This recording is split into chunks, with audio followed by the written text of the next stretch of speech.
At the northwestern foot of Mount Fuji, there is a forest where sound seems to disappear. Roots grip black lava. Moss covers collapsed tunnels. A few steps beyond the marked trail, the trees close like a wall.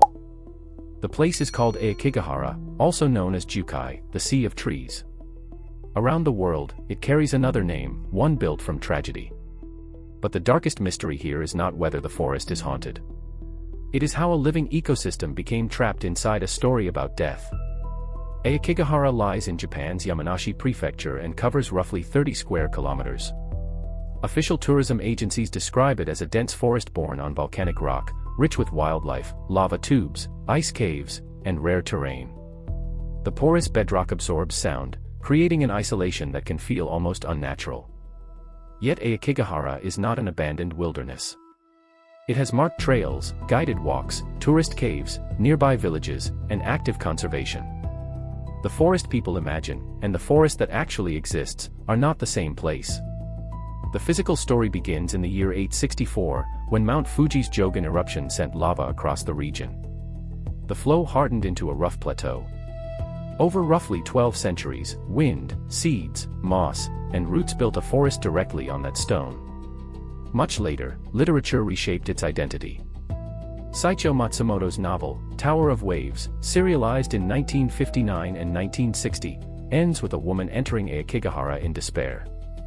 In the 1990s, Wataru Tsurumi's controversial book, The Complete Manual of Suicide, also named the forest. Neither work created suicide in Japan, and no evidence proves that one book alone caused the site's reputation.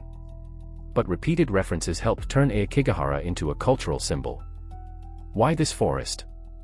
The easy answer is supernatural, ghosts, curses, and a place that refuses to let travelers leave. The harder answer is psychological and social.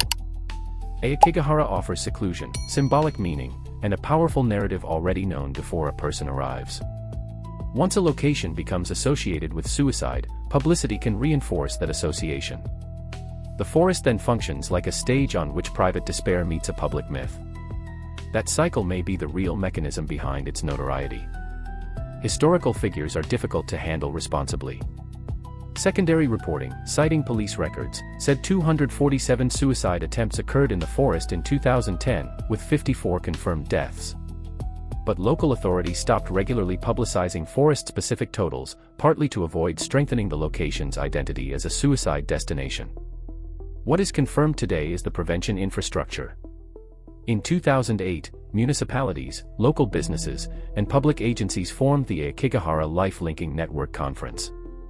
Trained gatekeepers and patrol workers watch for people in distress, speak with them, listen, and connect them to support. Beginning in fiscal year 2024, Yamanashi added nighttime drone patrols to extend that work into areas difficult to monitor from the ground. One popular theory credits Tower of Waves with starting the modern pattern. The novel likely amplified awareness, but the claim is too simple to prove. Another theory points to the forest's geography: dense vegetation, uneven lava, limited sight lines, and unusual quiet can intensify disorientation and fear. That is plausible, but it does not explain why someone travels there in the first place. Folklore adds urei, restless spirits, and stories of abasut, the abandonment of elderly relatives. Those stories belong to legend, not verified local history. Even the famous claim that compasses spin wildly is exaggerated. Japan's official tourism organization says a compass may react when held directly against magnetic volcanic rock. That is not the same as every compass becoming useless throughout the forest. Aokigahara remains open as a protected natural and tourist area. Yamanashi now promotes an opposing image, a forest filled with life and light. Public programs include guided nature walks, conservation education, gatekeeper training, daytime outreach, and nighttime drone patrols.